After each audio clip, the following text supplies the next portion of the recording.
ಇನ್ನು ಇತರೆ ದೂರುಗಳನ್ನ ಬಿಟ್ಟು ಇದನ್ನೇ ಆಯ್ಕೆ ಮಾಡಿದ್ದಾರೆ. ಅಂದ್ರೆ ರಾಜ್ಯಪಾಲರು ಬಹಳ ಸೆಲೆಕ್ಟಿವ್ ಆಗಿ ಸಿದ್ದರಾಮಯ್ಯ ವಿರುದ್ಧ ಪ್ರಾಸಿಕ್ಯೂಷನ್ಗೆ ಮುಂದಾಗಿದ್ದಾರೆ ಅಥವಾ ಅನುಮತಿಯನ್ನ ಕೊಟ್ಟಿದ್ದಾರೆ. ಬೇರೆದೆಲ್ಲವನ್ನೂ ಕೂಡ ಕಸದ ಬುಡ್ಡಿ ಹಾಕಿ ಅಥವಾ ಅದನ್ನು ಪಕ್ಕಕ್ಕಿಟ್ಟು ಸಿದ್ದರಾಮಯ್ಯನವ್ರನ್ನ ಈ ಒಂದು ಕೇಸ್ನ ಏನಿದೆ ಅದಕ್ಕೆ ಮಾತ್ರ ಪ್ರಾಸಿಕ್ಯೂಷನ್ಗೆ ಜೈ ಅಂತ ಹೇಳಿದ್ದಾರೆ. ಇತರೆ ದೂರುಗಳನ್ನ ಬಿಟ್ಟು ಇದನ್ನೇ ಆಯ್ಕೆ ಮಾಡಿದ್ದಾರೆ ಅಂದ್ರೆ ಇದರ ಅರ್ಥ ಏನು? ಸಿಎಂ ಕೇಸ್ಗೆ ಮಾತ್ರ ವಿಶೇಷವಾದಂತಹ ಒಂದು ಪ್ರಾಧಾನ್ಯತೆಯನ್ನು ಕೊಡಲಾಗಿದೆ. ಇತರೆ ದೂರುಗಳನ್ನ ಯಾಕೆ ಸೈಡ್ ಲೈನ್ ಮಾಡಿ ಸಿದ್ದರಾಮಯ್ಯನವ್ರನ್ನ ಯಾಕೆ ನೀವು ಅಷ್ಟು ಹೈಲೈಟ್ ಮಾಡ್ತಾ ಇದ್ದೀರಿ? ಇದನ್ನ ಸೆಲೆಕ್ಟಿವ್ ಆಗಿ ಅಪ್ರೋಚ್ ಇದೆ, ಸೆಲೆಕ್ಟಿವ್ ಅಪ್ರೋಚ್ ಕಂಡು ಬರ್ತಾ ಇದೆ ರಾಜ್ಯಪಾಲರಿಂದ ಅಂತ. ಈಗ ಈ ಕೇಸ್ಗಳ ತನಿಖೆಗೆ ಗವರ್ನರ್ ಯಾಕೆ ಅನುಮತಿಯನ್ನ ಕೊಟ್ಟಿಲ್ಲ, ಆದ್ರೆ ಸಿಎಂ ಕೇಸ್ನಲ್ಲಿ ಮಾತ್ರ ಸೂಪರ್ ಸ್ಪೀಡ್ ಆಗಿದ್ರು, ಬಹಳ ಶರವೇಗದಲ್ಲಿ ಆಗಿದೆ ಇದೆಲ್ಲವೂ ಕೂಡ ಅಂತ ಸೆಲೆಕ್ಟಿವ್ ಆಗಿ ಪ್ರಾಸಿಕ್ಯೂಷನ್ಗೆ ಅವಕಾಶವನ್ನು ಕೊಟ್ಟಿದ್ದಾರೆ.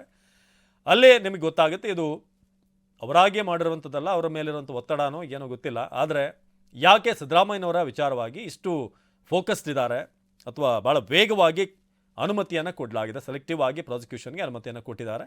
ಸೊ ಅಲ್ಲಿಗೆ ನಿಮಗೆ ಗೊತ್ತಾಗುತ್ತೆ ಇದು ಸಿದ್ದರಾಮಯ್ಯನವ್ರನ್ನ ಟಾರ್ಗೆಟ್ ಮಾಡಲಿಕ್ಕೆ ಅಂತಲೇ ಈ ಒಂದು ಅನುಮತಿಯನ್ನು ಕೊಡಲಾಗಿದೆ ಅನ್ನೋದು ಅದನ್ನು ಪರೋಕ್ಷವಾಗಿ ಅಲ್ಲಿ ಹೇಳಿದ್ದಾರೆ. ಸೊ ಇತರೆ ದೂರುಗಳನ್ನು ಬಿಟ್ಟು ಇದನ್ನೇ ಆಯ್ಕೆ ಮಾಡೋದರ ಹಿಂದೆ ರಾಜಕೀಯ ದುರುದ್ದೇಶ ಕಂಡು ಬರ್ತಾ ಇದೆ ಅಥವಾ ಅದರ ಉದ್ದೇಶ ಏನು ನೀವೇ ಊಹಿಸಬಹುದು ಅನ್ನೋದನ್ನು ಈಗ ತಿಳಿಸಲಾಗ್ತದೆ. ಸೆಲೆಕ್ಟಿವ್ ಆಗಿ ಅಪ್ರೋಚ್ ಕಂಡು ಬರ್ತಾ ಇದೆ ಅಂತ.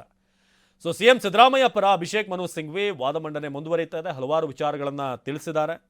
ಸೊ ಈಗ ಆ ಒಂದು ಪಾಯಿಂಟ್ಸ್ಗಳು ನಿಮ್ಗೆ ಹೇಳ್ತಾ ಇದ್ವಿ. ಸೊ ಹಾಗೆಯೇ ರಾಜ್ಯಪಾಲರು ಹೇಗೆ ತಮ್ಮ ಕರ್ತವ್ಯವನ್ನು ನಿರ್ವಹಿಸಿದ್ದಾರೆ ಅದರ ಬಗ್ಗೆ ಕೂಡ ಈಗ ತಿಳಿಸ್ತಾ ಇರೋದು ಅವರ ಅನುಮತಿ ಸಿದ್ದರಾಮಯ್ಯ ವಿರುದ್ಧ ವಿಚಾರಣೆ ಆಗಬೇಕು ಅನ್ನೋ ವಿಚಾರ ಏನಿದೆ.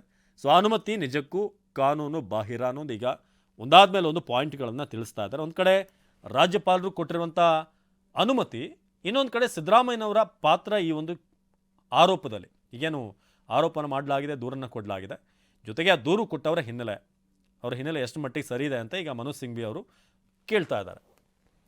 ಸೊ ಸೆಲೆಕ್ಟಿವ್ ಆಗಿ ಪ್ರಾಸಿಕ್ಯೂಷನ್ಗೆ ಅನುಮತಿಯನ್ನು ಕೊಟ್ಟಿದ್ದಾರೆ ಅನ್ನೋದು ಈಗ ಒಂದು ಕಡೆ. ಇನ್ನೊಂದು ಕಡೆ ನಾವು ಗಮನಿಸ್ತಿರೋ ಹಾಗೆ ಉಳಿದ ಒಂದು ಕೇಸ್ಗಳನ್ನು ಯಾಕೆ ಪ್ರಾಸಿಕ್ಯೂಷನ್ಗೆ ಕೊಟ್ಟಿಲ್ಲ, ಇತರೆ ದೂರುಗಳನ್ನು ಬಿಟ್ಟು ಇದನ್ನು ಯಾಕೆ ಪರ್ಟಿಕ್ಯುಲರ್ಲಿ ಆಯ್ಕೆ ಮಾಡಿದ್ದಾರೆ ಅಂತಂದರೆ ಇದರ ಹಿಂದೆ ಇರುವಂಥ ಉದ್ದೇಶ ನೇರವಾಗಿ ಸರ್ಕಾರದ ಬುಡವನ್ನು ಅಲ್ಲಾಡಿಸೋದು, ಸರ್ಕಾರವನ್ನು ಅಸ್ಥಿರಗೊಳಿಸುವಂಥ ಒಂದು ಉದ್ದೇಶ ಅನ್ನೋ ಇಂಡೈರೆಕ್ಟಾಗಿ ಅಂದರೆ ಈ ವಿಚಾರಗಳನ್ನು ತಿಳಿಸಿದ್ದಾರೆ. ಅದನ್ನು ಎಕ್ಸಾಕ್ಟ್ಲಿ ಕೋರ್ಟ್ ಮುಂದೆ ಹೇಳದೇ ಇದ್ದರೂ ಕೂಡ ನ್ಯಾಯಾಧೀಶರ ಮುಂದೆ ಅವರ ವಾದದ ಹಿಂದಿನ ಉದ್ದೇಶ ಏನಿದೆ ಅದು ಆಲ್ಮೋಸ್ಟ್ ಇದೆ. ಸೊ ಕರ್ತವ್ಯದ ಭಾಗವಾಗಿ ಸಿಎಂ ಮುಡಾ ನಿವೇಶನದ ತೀರ್ಮಾನವನ್ನು ಕೈಗೊಂಡಿಲ್ಲ, ಇದು ಬಹಳ ಮುಖ್ಯವಾಗಿ ತಿಳಿಸಿರುವಂಥ ವಿಚಾರ. ವಿವೇಚನೆ ಬಳಸದೆ ರಾಜ್ಯಪಾಲರು ತೀರ್ಮಾನ ಕೈಗೊಂಡಿದ್ದಾರೆ. ನಂಬರ್ 2 ಇದು ಸಿಂಘ್ವಿ ಅವರು ಹೇಳಿರೋದು. ಹಾಗೆಯೇ ಗವರ್ನರ್ BNS ಕಾಯ್ದೆಯನ್ನು ಉಲ್ಲಂಘಿಸಿದ್ದಾರೆ. ಗವರ್ನರ್ ಸಚಿವ ಸಂಪುಟದ ಸಲಹೆಯನ್ನು ಪರಿಗಣಿಸಿಲ್ಲ. ಯಾವುದನ್ನು ಕೂಡ ರಾಜ್ಯಪಾಲರು ಪರಿಗಣಿಸದೆ ನೇರವಾಗಿ ಅನುಮತಿ ಕೊಟ್ಬಿಟ್ರು ವಿಚಾರಣೆ ನಡೆಸಿ ಅವರದು ಅಂತ. ಸೊ ಕ್ಯಾಬಿನೆಟ್ ನಿರ್ಧಾರಕ್ಕೆ ಗವರ್ನರ್ ಬದ್ಧರಾಗಿರಬೇಕಾಗಿತ್ತು, ಆದರೆ ಬದ್ಧರಾಗಿಲ್ಲ ಅಂತ ಸಿಂಘ್ವಿ ಈಗ ತಿಳಿಸಿದ್ದಾರೆ. ಸೊ ಹಾಗೆಯೇ ಸೆಕ್ಷನ್ 17A ಅಡಿ ಪೊಲೀಸ್ ಅಧಿಕಾರಿ ಪ್ರಾಸಿಕ್ಯೂಷನ್ಗೆ ಅನುಮತಿ ಕೇಳಬೇಕಾಗಿತ್ತು, ಪೊಲೀಸ್ ಅಧಿಕಾರಿ DGP ಕೇಳಬೇಕಾಗಿತ್ತು. ಕರ್ತವ್ಯದ ಭಾಗವಾಗಿ ಸಿಎಂ ಮೋಡ ನಿವೇಶನದ ತೀರ್ಮಾನವನ್ನು ಕೈಗೊಂಡಿಲ್ಲ, ಅವರ ಕರ್ತವ್ಯದಲ್ಲಿ ಅಥವಾ ಅಧಿಕಾರದಲ್ಲಿ ಆಗ ಇರಲಿಲ್ಲ ಅನ್ನೋದು ಈಗ ತಿಳಿಸ್ತಾ ಇರುವಂಥ ವಿಚಾರ. ಸೊ ಸಿಂಘ್ವಿ ವಾದಕ್ಕೆ ನ್ಯಾಯಮೂರ್ತಿ ಅವರು ಕೂಡ ಪ್ರತಿಕ್ರಿಯೆಯನ್ನು ಕೊಟ್ಟರು. ಸೊ ಗವರ್ನರ್ ಸಚಿವ ಸಂಪುಟಕ್ಕೆ ಬೌಂಡ್ ಆಗಿಲ್ಲ ಅನ್ನೋದ್ರ ಬಗ್ಗೆ ಕೂಡ ಸಲಹೆಗೆ. ಸೊ ಯಾವುದನ್ನು ಕೂಡ ರಾಜ್ಯಪಾಲರು ಪರಿಗಣನೆಗೆ ತೆಗೆದುಕೊಳ್ಳದೆ ಇತರೆ ದೂರುಗಳನ್ನು ಸೈಡಲ್ಲಿಟ್ಟು ಸಿದ್ದರಾಮಯ್ಯ ಅವರ ಕೇಸನ್ನು ಮಾತ್ರ, ಈ ಕೇಸ್ನಲ್ಲಿ ಮಾತ್ರ ವಿಶೇಷವಾದಂಥ ಆಸಕ್ತಿಯನ್ನು ವಹಿಸಿದ್ದಾರೆ. ಭಾಳ ಕ್ವಿಕ್ಕಾಗಿ ತ್ವರಿತಗತಿಯಲ್ಲಿ ಈ ಕೇಸ್ನಲ್ಲಿ ಈ ಅನುಮತಿ ಕೊಡುವಂಥದ್ದು ಬಂದಿದೆ. ಶೋಕಾಸ್ ನೋಟಿಸ್ ಕೊಟ್ಟರು, ಅದಾದಮೇಲೆ ಈಗ ಅನುಮತಿಯನ್ನು ಕೊಟ್ಟಿದ್ದಾರೆ. ಅಂದರೆ ಉದ್ದೇಶ ಸಿದ್ದರಾಮಯ್ಯನವ್ರನ್ನ ನೇರವಾಗಿ ಟಾರ್ಗೆಟ್ ಮಾಡೋದು ಅನ್ನೋ ಅರ್ಥದಲ್ಲಿ ಈಗ ವಾದ ಮಂಡನೆ ಆಗ್ತಾ ಇದೆ. ಜೊತೆಗೆ 2020ರಲ್ಲಿ ಏನಾಗಿತ್ತು, 22ರಲ್ಲಿ ನಿವೇಶನಗಳಿಗೆ ಕ್ರಯಪತ್ರ ಆಗಿದೆ, ಅದರ ಬಗ್ಗೆ ಕೂಡ ಸಿಂಘ್ವಿ ತಿಳಿಸಿದ್ದಾರೆ. ಇನ್ನು ದೂರುಗಳು ರಾಜ್ಯಪಾಲರ ಬಳಿ ರಾಜ್ಯಪಾಲರಿಗೆ ಮೊದಲೇ ಬಂದಿದೆ. ಇದರಲ್ಲಿ ರಾಜ್ಯಪಾಲರು ಯಾವುದೇ ನಿರ್ಧಾರವನ್ನು ಕೈಗೊಂಡಿಲ್ಲ.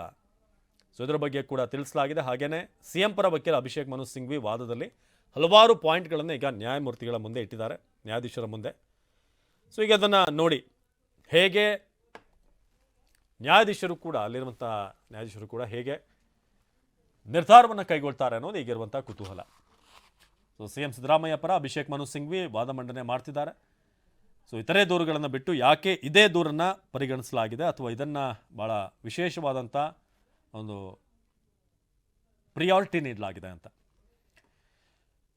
ಸೊ ಸಿಎಂ ಸಿದ್ದರಾಮಯ್ಯ ಪರ ಅಭಿಷೇಕ್ ಮನು ಸಿಂಘ್ವಿ ಹಾಗೇನೇ ಇನ್ನೊಂದು ಕಡೆ ತುಷಾರ್ ಮೆಹ್ತಾ ಇಬ್ಬರು ಕೂಡ ವಾದ ಮಂಡನೆ ಮಾಡ್ತಿರುವಂಥದ್ರ ಡೀಟೇಲ್ಸನ್ನು ನಿಮಗೆ ನೀಡ್ತಾ ಇದ್ದೀವಿ. ಕ್ಯಾಬಿನೆಟ್ ನಿರ್ಧಾರದ ಬಗ್ಗೆ ಹಾಗೇನೇ ಗವರ್ನರ್ BNS ಕಾಯ್ದೆಯನ್ನು ಉಲ್ಲಂಘಿಸಿರೋ ಬಗ್ಗೆ ಇದೆಲ್ಲದರ ಬಗ್ಗೆ ಕೂಡ ಈಗ ವಿಸ್ತೃತವಾಗಿ ವಾದ ಮಂಡನೆ ಮಾಡಲಾಗ್ತಾ ಇದೆ.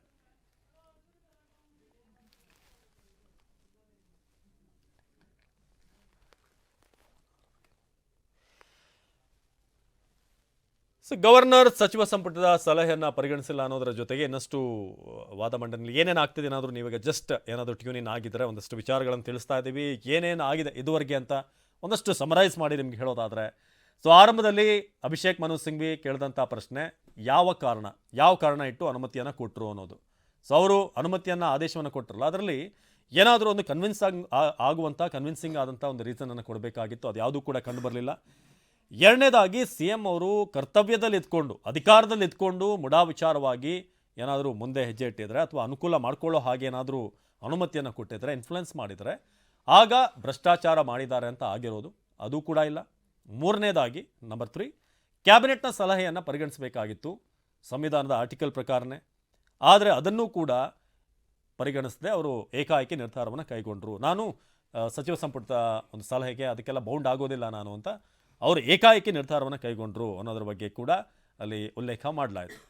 ಹಾಗೆಯೇ ಮಧ್ಯಪ್ರದೇಶದ ತೀರ್ಪನ್ನು ಕೂಡ ಪ್ರಕಟ ಮಾಡಿದರು. ಆದರೆ ಅದು ಉಲ್ಲೇಖ ಮಾಡಿದರು, ಏನು ಪ್ರಕಟ ಆಗಿತ್ತು ಅಲ್ಲಿ ಅದನ್ನು ಉಲ್ಲೇಖಿಸಿದರು.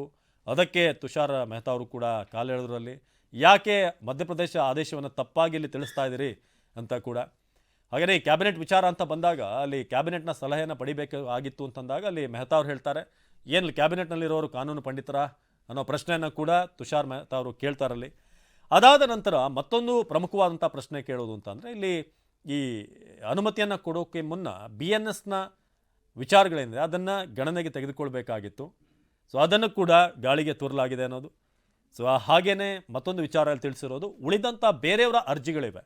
ಜನಾರ್ದನ್ ರೆಡ್ಡಿ, ಶಶಿಕಲಾ ಜೊಲ್ಲೆ ಹಾಗೆ ಮುರುಗೇಶ್ ನಿರಾಣಿ ಇವರೆಲ್ಲರದ್ದು ಕೂಡ ಲೋಕಾಯುಕ್ತ ಪ್ರಾಸಿಕ್ಯೂಷನ್ಗೆ ಕೇಳ್ತಾ ಇದೆ, ಅಧಿಕಾರಿಗಳು ಕೇಳ್ತಿದ್ದಾರೆ. ಆದರೆ ಅದು ಯಾವುದಕ್ಕೂ ಕೂಡ ಇಲ್ಲದಂಥ ಆಸಕ್ತಿ ಈಗ ಸಿದ್ದರಾಮಯ್ಯ ವಿಚಾರವಾಗಿ ಯಾಕೆ?